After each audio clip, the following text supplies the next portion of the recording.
Hello and welcome. I'm Sarah Mueller, a reporter with Forbes, and today I'm joined by Iowa State University professor Kelly Winfrey. Kelly, thank you so much for joining us the day before the election. It feels like it took us a while to get here. It did, but also it's gone really quickly.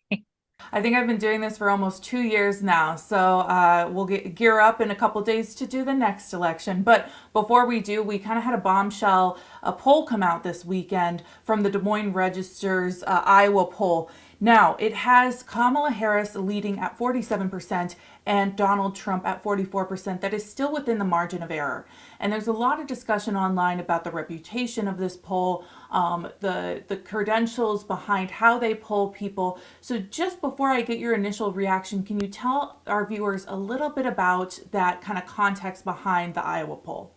Yeah, so Iowa polls done by Seltzer and Company. Ann Seltzer's been doing polling in Iowa for a long time now, and it's widely considered one of the best polls in the country and one of the most accurate. So she and that Ann and her pollsters caught some things trending towards Trump in 2016 that some of the other polls weren't picking up on. As things shifted in 2016 and 2020, her polls have been pretty accurate, particularly that one that comes right before Election Day.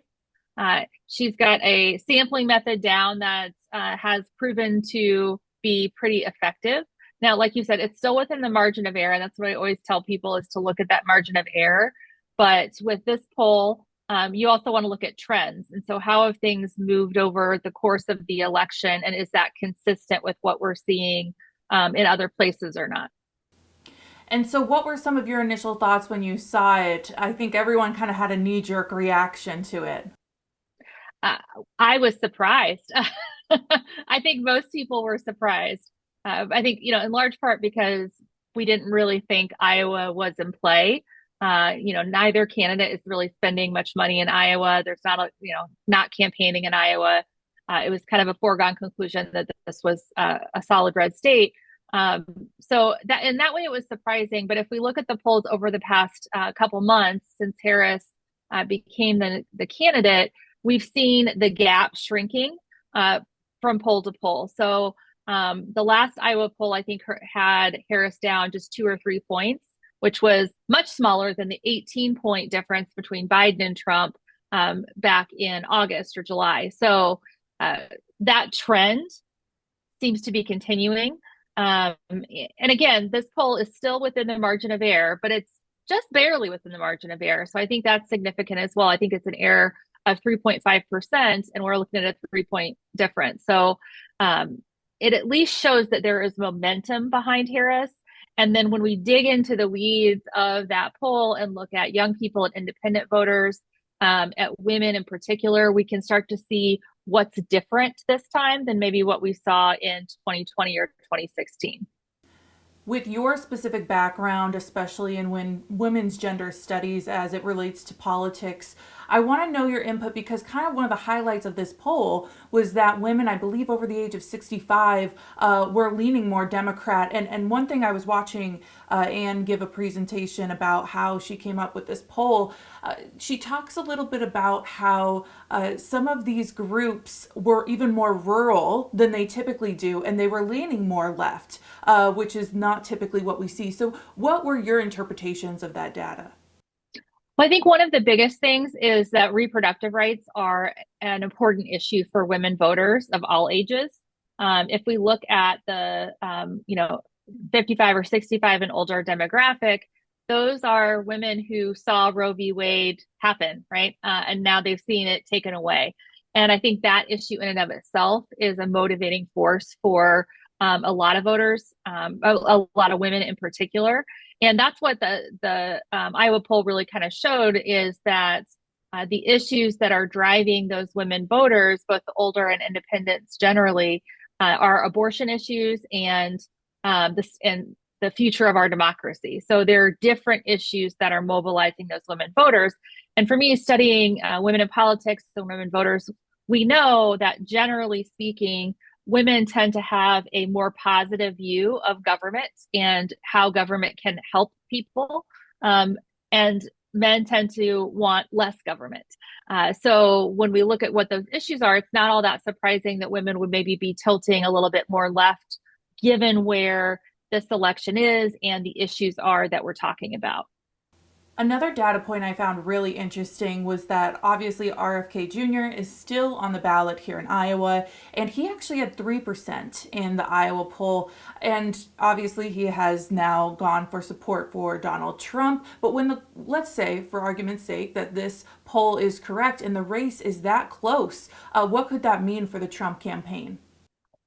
Well, that means they need to get those RFK voters to actually vote for Trump, since that's where the endorsement went. But I think one of the challenges you find with third party voting is that they're often protest votes, that they don't like either of the major party candidates. They may generally not like the two-party system. And so they're willing to cast their vote for someone they know that is not going to win.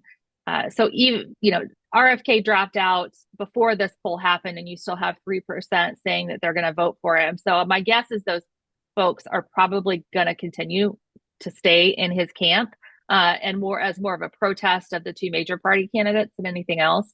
And I'll add too, we had 3% of voters that were still undecided and 2 that didn't want to answer.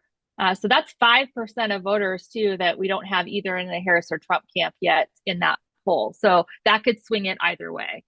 I think kind of the big thing is we know it's going to be really, really close, and closer in Iowa than it has been for Trump in 2020 or 2016. I'm going to ask you the $1 million question, which is when do you think we could possibly get a result for a president elect? I mean, we kind of have had a push and pull the last couple of elections of how quickly we get results, but also this race is tremendously close, and we have early voting happening, we have absentee voting happening, and a lot of places like, for example, Florida, who are saying, they can get the results turned around very quickly. So I want you to look into your crystal ball and tell us what you think is going to happen. Oh, that's such a tough question. I think we'll have a good sense of where things are at by Wednesday, but we might be waiting until the end of the week to have a final count on electoral votes. It would not surprise me if we're waiting on Pennsylvania and Pennsylvania alone. But I think one of the things the Iowa poll shows is maybe there's this race is closer than we thought, or perhaps some of those purple states that Harris or Trump need to win, Wisconsin, Michigan, Pennsylvania, maybe they're not as purple. Maybe they're leaning more blue. So if the trends that we see happening in Iowa are happening in other similar types of states, it's totally possible that Tuesday night's a surprise and it's a landslide in one direction. I don't think that's likely, but it could certainly happen. But I think early on, once we start to see results and how quickly they can make a call for the blue wall states, Michigan, Wisconsin, that'll tell us a little bit more about where the night might go. I want to zone in and look really at Iowa because currently all of our seats at the national level are red.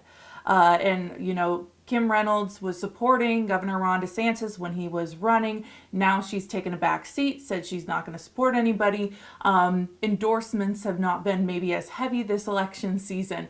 And so how do you think that's going to impact in the long run here? We obviously have 2 seats in particular, 1st Congressional District and the 3rd, that are very tense right now and very close, I would say, from a local standpoint. So we kind of have this quote unquote red wave happening from the last election, but do you see that it could shift back to Iowa looking like a purple state, especially if this Iowa poll is correct? Yeah, one of the first things that I thought of when looking at the poll is that this likely has effect down ballot. So looking at the U.S. congressional races, the 1st and 3rd races are toss-ups according to most polls, and those would be potential seats to pick up for Democrats. So both parties have put a lot of money into those 2 campaigns. And so if we see a big gender gap and we see that abortion is a leading issue, that's good for the Democratic candidates in those races. Because even if the turnout, is slightly more Trump, if abortion is a major issue and we've, recently passed even more restrictive legislation in Iowa, if that turns out more pro-choice voters, then that could be very good for those Democratic candidates. And I'll say uh, both of those races, the Democrats have made reproductive rights a primary focus of their campaigns and criticized their opponents both for their support of limitations in Iowa, but also at the federal level. So I think that's one of the more interesting possibilities is, not whether or not Iowa goes for Trump, which, it may be very close, but it may still, but that may have a bigger impact further down the ballot, even at the state legislative races at some of the seats around the Des Moines suburbs that Democrats are hoping to flip. One of the things the Iowa poll talked about was that they dove into a little bit was rural kind of town, suburban, urban, and Harris is leading with the suburban urban voters with reproductive rights being a most important issue. So if you think about the Des Moines suburbs, that could maybe be some pickups for Democrats as well. We are in the final hours, and polls have technically already opened for early voting. So, what even can be done for candidates at this point to sway some of those independent voters? In my research experience, even independent voters who are still undecided are probably leaning one way or the other. But they're not totally comfortable with that choice yet. And so I don't know that there's a whole lot that can be done to push them one way or the other. I'd say if friends and family can have a big influence on how people vote, so having conversations with your undecided friends may help them make their decision. But my guess is that those folks are already leaning in one way, and will probably do that tomorrow when they get to the voting booth. Now, I have to ask you before I let you go about Harris's appearance on Saturday Night Live. Obviously, they're in some hot water maybe there's questions about how much time they allowed her to have versus not allowing Trump to have any. But what do you think that has done for her campaign? Do you think it's done anything over the weekend? Well, I think it gets her in front of more people, which is always good. And women candidates have kind of this extra burden of being likable and approachable and kind of human. And going on Saturday Night Live is a great way to connect with people and to be funny and to just kind of show that you're a regular person. So I think it was a smart move for her. And interestingly, I think it was 2016. Donald Trump hosted SNL when he was running in the primary. That had been scheduled before he became a candidate and the front runner. So, maybe it just all evens out over the course of 8 years. Maybe it does. We'll see what happens in another 4 to 8 years, and if maybe it does all even out. So, hey, Kelly, thank you so much for your time. I really appreciate it, and we'll see how it shakes out in the next 48 hours. All right. Thank you.